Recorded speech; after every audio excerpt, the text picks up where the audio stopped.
gonna talk about a very annoying problem. It's about the hotspot shield, as you see in the title of the video. If you open the hotspot shield, it's a VPN, a very good VPN. I like it very much.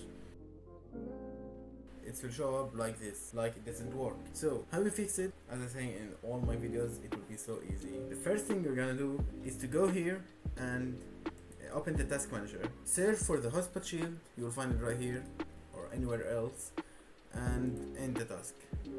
After that, press the Windows icon and the R in the same time in your keyboard. A Windows like this will appear. So you'll write here services.msc. After that, click enter and try to locate the hotspot shield service. It's here, hotspot shield service. After you locate it, right click it and go to properties. It may be like this, disabled. Left click and put it automatic, and after that apply, okay, and after that right click and click start. But if it wasn't disabled, like it was automatic already, so basically just right click it and click start, only like that.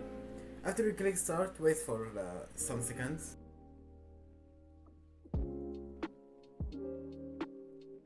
After it finished, close it and try open the hotspot shield,